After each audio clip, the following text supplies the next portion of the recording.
Maayong buntag sa itong mga kasawag mga ka-agree na naminaw karon sa ato ang partner radio station na DYHP o sa ato ang mga Facebook Live viewers. So maayong adlaw sa atong tanan, no? So kami gihapon ang inyong host si Ate Sha o si Miss Julina gikan sa DA Region 7 na naghahatag kaninyo og impormasyon tungod sa agrikultura, particularly sa ato ang rice production. So karong buntagan no atong pagahisgutan ang KeyCheck 7. So, hapit na ta, mahuman sa itong color check system, Miss Julina, no? So, naan na ta karon sa KeyCheck 7, ang di pag-ubos sa abot tungod sa mga dangan o mga peste. So, muna ato ang topic karong buntagan. So, ara lang mo o ayaw sa mo og balhin kay mobalik na humaliling atong pipila ka pahinumdog. Palay Aralan. Oh, naa na kay laing nahibawan. Kanatanan nakatunan sa Palay Aralan. Pangandam sa bisag unsang mga hagit sa panahon. Maong ipaambit ang imong mga nakatunan. Apan mas maayo nga imbitahon na nimo sila sa mosunod nga enrollment aron magkauban na kamo. Gihatod kaninyo sa DA ug pakigtinabangay sa ATI ug PhilRice. Hinumdumi, mahimong maalamon nga mag-uuma sa Palay Aralan. Palay Aralan. Mahimong maalamon sa mga bagong teknolohiya sa pag-uma. Hibali kung unsang mga kinahanglang buhaton para sa abunda nga ani ug sa taas nga halin. Mga bayaning mag-uuma. Ugmara ang nahibawan sa Palay Aralan. Gihatod kaninyo sa Department of Agriculture ug sa pakigtinabangay sa ATI ug PhilRice. Makatunog magtuon bisag ug naa sa balay. Paminaw o pagtanaw sa mga radio stations o di bakaha sa Facebook Live. I-search lang ang Agricultural Training Institute Facebook page para sa schedule o para sa dugang impormasyon. O, walay mo absent ha? Aron dayon na kita sa pag-uswag sa Palay Aralan. Palay Aralan. So, kauban nga po nato ang Assistant APCO and at the same time itong PAFES and RSBSA focal person diri sa Bohol o isa usab siya ka Science Research Specialist 2 diri sa ato ang Bohol Agricultural Promotion Center.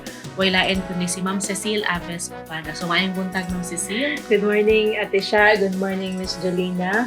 And good morning sa tanan nga naminaw karon og tanan nga mga nananaw sa ato ang FB Live. Okay, so atong topic karong buntag kay KeyCheck number 7. So, kung saon man ma'am para dili muubos ang ato ang abot tungod sa mga dangan. Okay, so nakapit na kita mahuman. Nata sa ika-7. Unya, ang atong KeyCheck number 7 nag-ingon nga no significant yield loss due to pests. So naade tay gitawag og important pest. Important pest to rice. Nganong gitawag siya important, no? Napaka-importanting dangan ba siya? Nanglan ba siya palanggaon kay importante siya, Miss Jolines? So, gitawag siya important pest sa rice tungod kay ang iyahang presensya nakahatag og dako kayong significant sa yield loss. So, naara day mga dangan nga naara ilang presensya ana pero wala sila nakahatag og dakong kadaot or significant kanang yield loss sa ato ang humayan. So, ang importante ani nganong kinahanglan man nato ni kanang istadihan or katunan ang ato ang kanang mga pesti. Tungod kay kung kahibaw ta na ang ato ang tanom nga rice, mag-interact na siya sa tanang biotic factors sa atong agro-ecosystem. So, dili di ay tanang pest, dili tanang insects di ay, dili tanang insecto pesti. So kung makakita kag mga insects sa imong palibot, dili nato hinganlan din sila dangan or piste or makahatag og kadaot sa atong tanong nga humay. Kay nata giingon nga enemy og atong gitawag og friend, no? So unsaon man nato pag-assess nga na nahibaw-an nato nga wala gid ay significant or dili ra makahatag og dakong kadaot ang mga kanang peste nga naa ning abot sa atua or mga insect pest nga ning dapo or kanang ning puyo din ha sa ato ang mga basakan nga ning tapot sa ato ang humayan nga ang uban ana man gud is kanang sila mismo mo'y mukaon, sila mismo mo'y maghatag sila nga peste or sila nga insekto mo og sila gid mismo ang mo damage personally pero napoy ubang peste nga carrier lang sila sakit. So naatay guide, no? Actually very complicated kaayo ning ato ang topic karon, very technical, no? So naatay insect pest level nga gitawag nato nga na siya association sa significant sa iyahang yield loss for a 120-day maturing variety. So kani di ay dangan kanang naapod day siya kuan gipili nga edad sa humay or kaning pesti na siya gipili nga edad sa iyang pag-atake, no? So dili day tanang higayon sa humay usaray pesti. Klase-klaseng pesti or dangan ang mutapot or moduol sa atong humayan depende sa edad sa atong humay. So kinahanglan nato na ila-ilahon nato. So atong model is a 120-day maturing variety. So unsa man ni siya nga mga variety, so kasagaran nila is mga RC18 or katong laay nga mga varieties. So sa iya ang kasagaran di ay nga kanang mga dangan nga mo atake kanang personal bitaw nga siya jud nga mo'y maghatag og kadaot. Unang-una sa seedbed pa lang sa nursery or kanang sa atong taguran. Kung ang una gyud nga makit-an nato diha is stem borer kanang ulod, no? Kay lami man gyud kay nang paminaw sa ulod mo kit-kit basta humok pa kaayo ang lawas sa humay.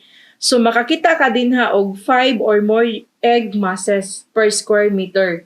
So sa taguran nimo magsukod kag 5 square meter, makakita gani kag itlog sa stem borer ana nga more than 5 ka itlog. Sa ato pa negligible, no? Dili pa siya kaayo daghan, no?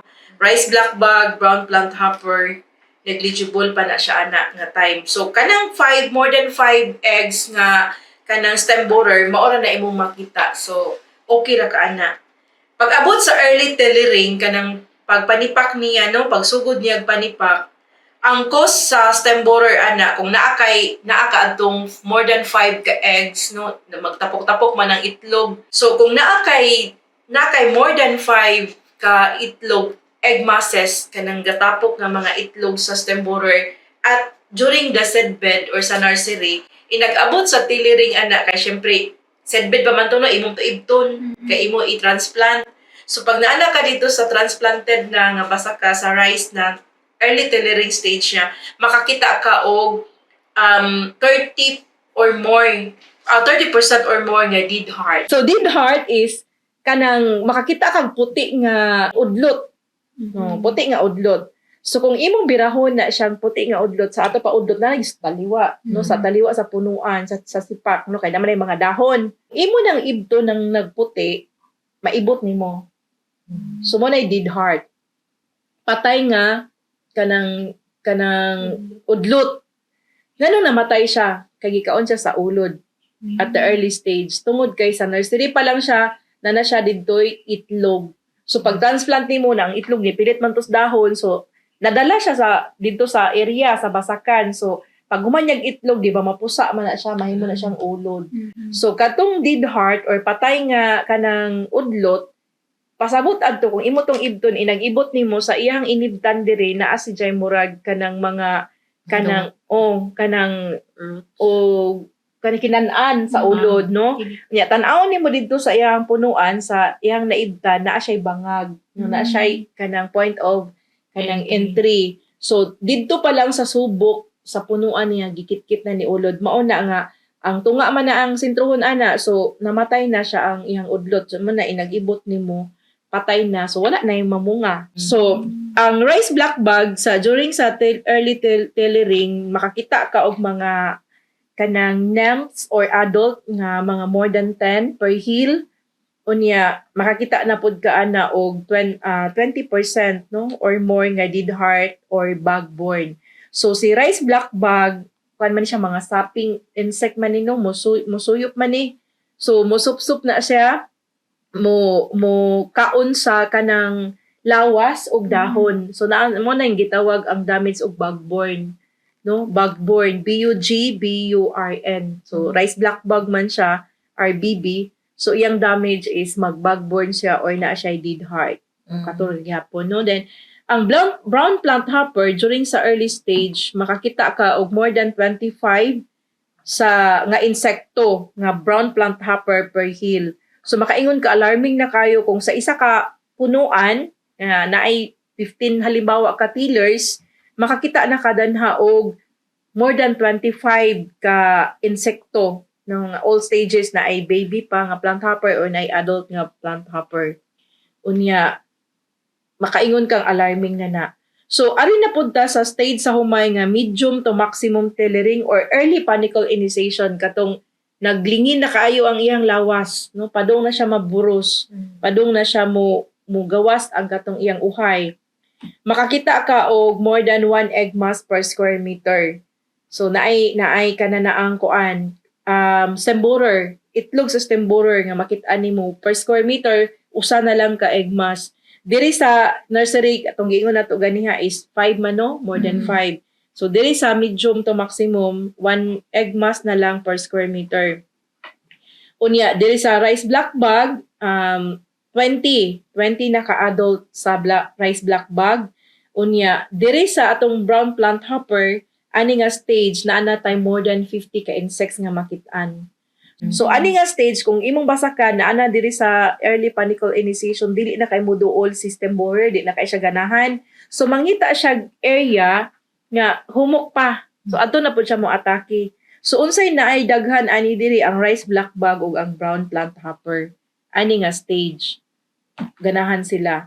Pag abot sa flowering tungod kay kanang naa naman kay stem borer nga present adto ang kung di ba sa nagtiliring pa siya, sipak pa siya, ang naa dito is dead heart. Patay nga udlot.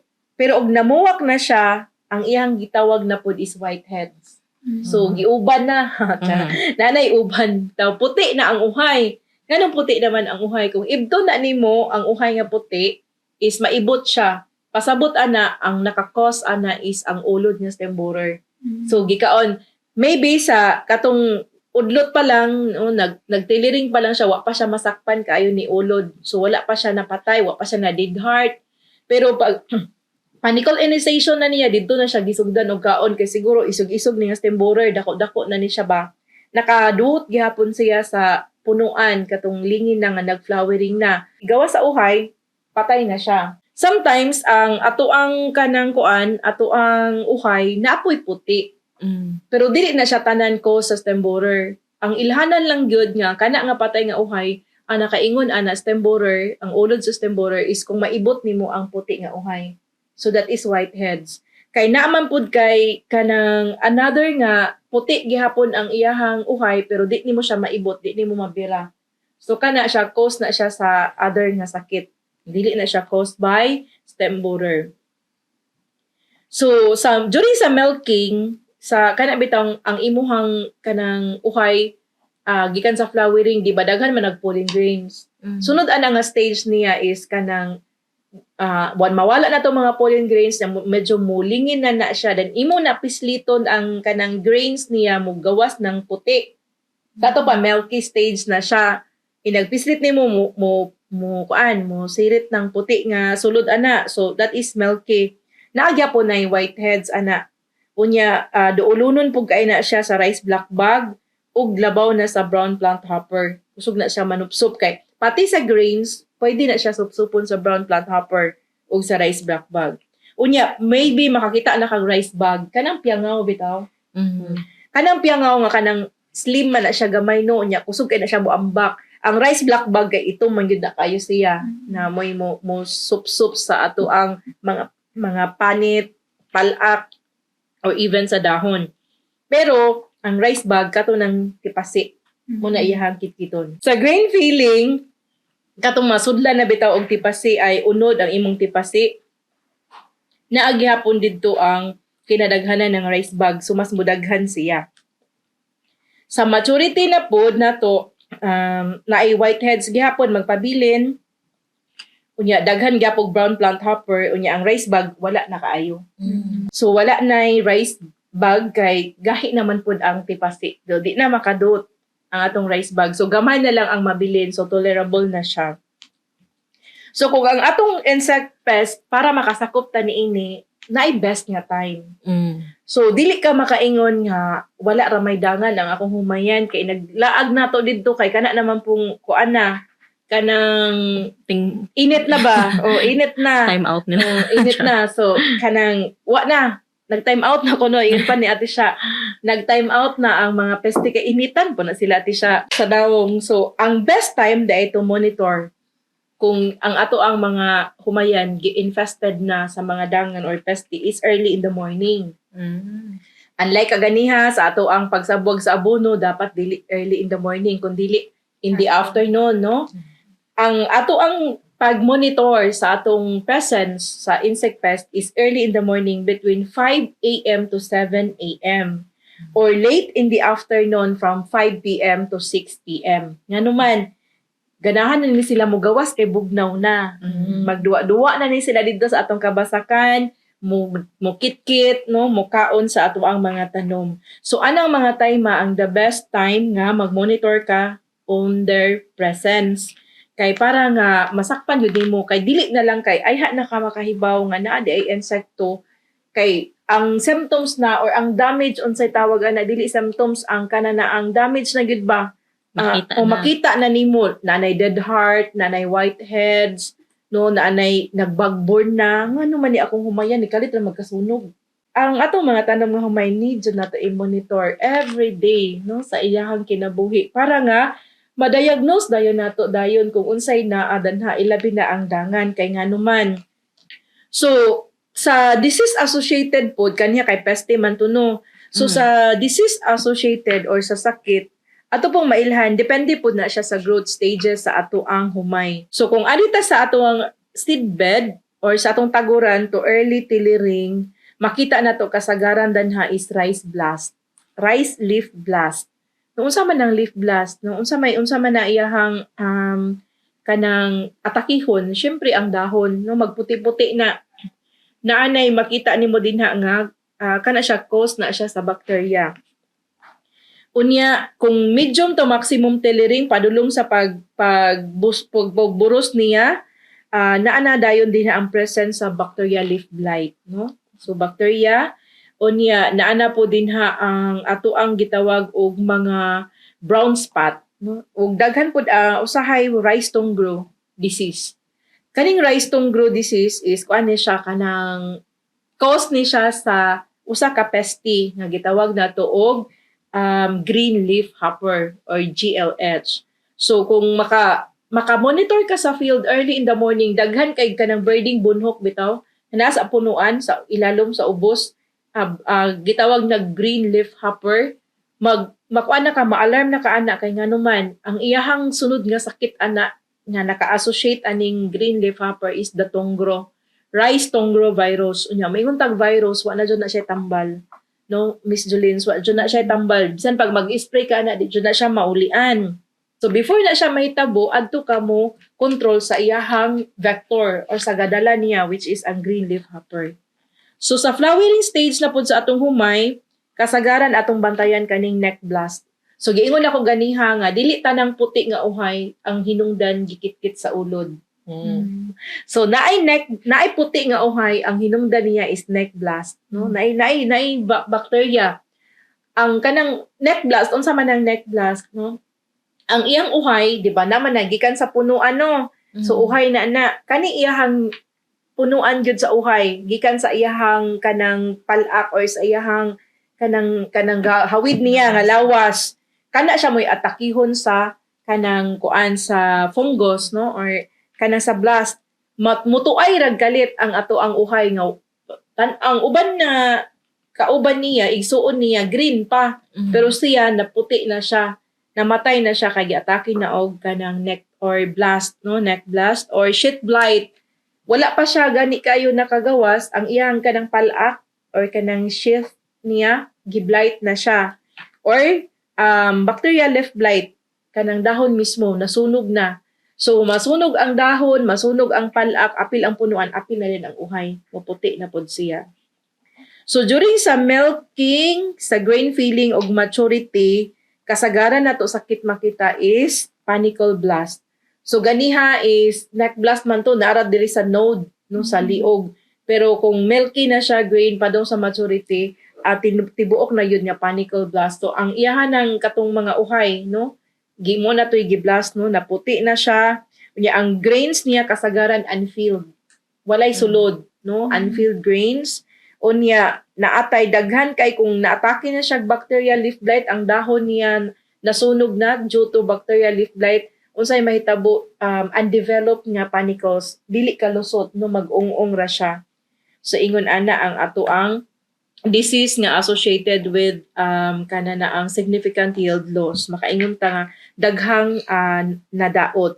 So diri naman pud sa katong gingon nako sa ganihan no, sa ilaga, sa sagbot, sa kuhol ug sa maya or birds, significant yield loss niya kung sa sa sagbot pa lang daan nanatay more than 5% sa area nga ang iyahang weed cover is more than 5% 0 to 40 days after sa imuhang sowing or 15 to 40 days after transplanting. So makaingon ka nga kana nga edad 15 to 40 days after transplanting kung ang imong weed cover sa to pa ang sagbot nilabaw na sa imuhang humay 5% sa total area, halimbawa 1 hectare unya 5% ana, so 500 square meter, makakita kana nga area gani nalukop na siya nga ang iyahang weed cover is taas pa sa humay ang iyang sagbot. So makaingon ka nga naay significant yield loss due to weeds. Kung sa ilaga pod makakita kag 5% or more nga area nga dunay damage tiller, no? Sipak mga damage nga mga sipak 5% no sa imong pag-estimate. Sa kuhol pod 10%, more than 10% of the area na ay missing hills, no? Missing hills meaning kanang sa 1 square meter dapat na 25 ka hills kung sakto imong planting distance. Pero sa ana nga area nakakita ka og 10% more than 10% nga missing hills during sa within 14 days after transplanting na wala ni mo na kita nga naaday na siya mga missing hills due to snails or kuhol. Naapod na siya significant loss. Importante kayo yun ang early monitoring, no? Labi na sa bago pa ka nag-transplant, kay labi nagdaghag ilaga. Historically, ilagaon siya or daghag kuhol ang area. Kinahanglan jud ka nga very vigilant or kanabang kanang farmer bitaw nga kanang dili mapasagaron, no? Muduaw jud every morning and every in the afternoon sa iyang basakan para makakita siya, uy nana may missing hill, unsa may pasabot ani gikit-kit na diskuhol kay 0 to 14 days or 0 to 2 weeks nga pagtanom nimo humok pa man kay na, so makaon pa na sa kuhol, especially kung daghang tubig ang imuhang basakan. So mao na nga importante pod ang water management ani nga dili gid ka flooded kaayo para nga ang kuhol ng kansya dili man siya ganahan good ang kuhol mo minus ang movement sa kuhol kung dili daghang tubig, no? So muna importante pod kay nang alternate wet and dry para mauga siya para sayon na pagpunit sa kuhol. Kay dako pod siya damage nga mahimo kung maabot na siya 10% ang presensya niya sa kuhol due to missing hills. Unya sa birds pod or maya, 5% of the area has total damage of 5%. Makaingon ka nga makahatag na siya og significant nga yield loss sa imuhang kahumayan. So, how to achieve K-check number 7 sa atong pagbalik siguro ati siya. Okay. Daghang salamat, Ma'am Cecile, no? Sa daghan kitag nakatunan ng mga nagkalain-lain ng mga dangan o mga sakit na pwedeng makuha sa ato ang mga humay, no? So, mao kadto ang gi-discuss ni Ma'am Cecile. So, ang ato ang pagdumala ani ihatag sa pagkahuman sa pipila ka pahinumdom. Palay Aralan. Oh, naa na kay laing nahibawan. Kanatanan nakatunan sa Palay-Aralan. Pangandam sa bisag unsang mga hagit sa panahon. Maong ipaambit ang imong mga nakatunan. Apan mas maayo nga imbitahon na nimo sila sa mosunod nga enrollment aron magkauban na kamo. Gihatod kaninyo sa DA ug pakigtinabangay sa ATI ug PhilRice. Hinumdumi, mahimong maalamon nga mag-uuma sa Palay-Aralan. Palay Aralan. Mahimong maalamon sa mga bagong teknolohiya sa pag-uma. Hibali kung unsang mga kinahanglang buhaton para sa abunda nga ani ug sa taas nga halin. Mga bayaning mag-uuma. Ugmara ang nahibawan sa Palay-Aralan. Gihatod kaninyo sa Department of Agriculture ug sa pakigtinabangay sa ATI ug PhilRice. Makatunog magtuon bisag ug naa sa balay. Paminaw o pagtanaw sa mga radio stations o di bakaha sa Facebook Live. I-search lang ang Agricultural Training Institute Facebook page. Para sa schedule ug para sa dugang impormasyon. O, walay mo absent ha? Aron dayon na kita sa pag-uswag sa Palay Aralan. Palay Aralan. Mao kadto ang ato ang mga pahinumdum no. So sa ato ang pagbalik dinhi sa ato ang programang Eskwelahan sa Kahanginan on Smart Rice Agriculture, atong balikon pag-usab ang nahisgutan ni Ma'am Cecil kabahin sa mga peste nga naa sa atong humayan. Okay, thank you Miss Jolina. Ato lang balikon no ang ato ang insect pest nga dunay dakong ikahatag nga yield loss or pagkunhod kaayo sa atong abot. So number 1 is stem borer. Ang stem borer is makita nato siya earlier sa nursery stage or sa seedbed until sa early tillering stage, no? Then doon na ta number 2 rice black bug or the RBB. Sagad na to siya makita sugod sa early tillering, yung minimal pa hangtod maturity na siya. So kung doon na gid present siya sa rice black bug, kinahanglan nga atong timan-an nga dili kaayo siya daghan, no? Kay kung daghan manggaling siya, maabot og 10% to 20% ang iyang presence, no, sa ato ang damage nga makita like bug borer. So kinahanglan nata nga mo control ni ana. Dayon number 3 is brown plant hopper or the BPH nga ana siya sugod mo atake sa early tillering stage until maturity. Number 4 is the rice bug. So katong piangaw. So kung doon na tayo daghang piangaw, anhi na siya magsugod sa milking stage. Kaya ang iyang kaunon aning piangaw is kana mang bunga na. Ang kaning piangaw, kaning rice bug o kaning rice black bug, no, duha ni sa kaklase nga pestiha nga lahi-lahi. Ang rice black bug, kung muatake ni kasagaran yun, muatake ni siya kanang right after bitaw sa El Nino. Tumataw na siya, namuduon na siya suga or hayag. So mao na atong pag-control ana is through light trappings. No, nya magbutang tagplanggana nga butangan natong tubig ilalom sa ato ang mga light traps. Kung heavily infested sa rice black bug or rice bug atong kahumayan is ang bugas niya pait. Dayon daghan siya discoloration. Matinga ka imong bugas is itom-itom, daghan itom-itom, no, nagtuldok-tuldok tungod na as kinitkitan sa rice black bug and sa rice bug. Sa ato pong sa ato pong diseases, natay 5 ka mga important disease. Gitawag siya important because kung dili siya makontrol, makahatag siya og significant yield loss to our rice crop. Number 1 is rice blast, either sa leaf, sa neck, or sa panicule. No? Natay rice leaf blast, natay neck blast, or natay panicule blast. So kana siya tanan is rice blast. So all throughout sa life sa humay pwede siya atakihon. Naputay gitawag og sheath blight or kanang palak lang. So kasagaran siya mo tumaw inag flowering to maturity. Number 3 nga kanang important disease is bacterial leaf blight or the BLB. So kasagaran ana siya sa maximum tillering to maturity nimo makita. And then rice tonggro disease or the RTD, makita nimo early tillering hangtod sa maximum tillering or early panicle initiation. And number 5 is the brown spot, no? Kasagaran makita ni sa rain-fed nga mga areas. Magsugod sa early tillering hangtod maturity. So grabe pud ang kadaot ani kay ang dahon man ani ang iyang atakihon.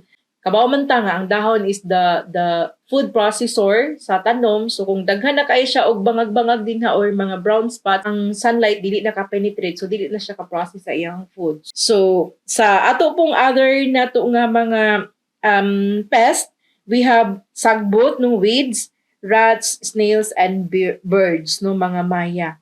So pero ang ato ara yung pinaka-importante nga bantayan is early detection sa ato ang presence sa atong mga pesti is naa sa early morning between 5 to 7 a.m. and late in the afternoon 5 to 6 p.m. Okay, daghang salamat kayo Ma'am Cecil, no? So mao kadto ang mga klase-klase kadangan og mga sakit sa humay na pwedeng makaubos sa ato ang abot, no? Alright, so para sa ato ang text question karong buntaga, maghatag lang og isa kadangan sa peste og isa ka sakit sa humay, no, nagi-discuss ni Ma'am Cecil ganina. So maghatag ta og isa ka peste o dangan o maghatag ko tag isa ka sakit sa humay na na-discuss ginina ni Ma'am Cecile, no? I-text lang ang inyong tibuok pangan, space, edad, space, lokasyon, space, and inyong tubag sa 0938-739-0882. So, balikon ako, no? 0938-739-0882. Alright? Okay, so ati siya o Ma'am Cecil, no? Wala na po kay igong nga oras para mag-discuss sa ito ang topic karong adlaw. So, napupo na po lang na ito ang 30 minutos na kanag-uban diri sa kahanginan sa itong mga ka-agree. Stay tuned lang mo dira kay magpadayon kita sa sunod na po ng mga adlaw. Hangtod na po sa sunod na higayon, kinagihapon na po ng program host na si Lina ug si ati siya. Makig-uban kaninyo sa susamang oras. Daghang salamat ug maayong buntag.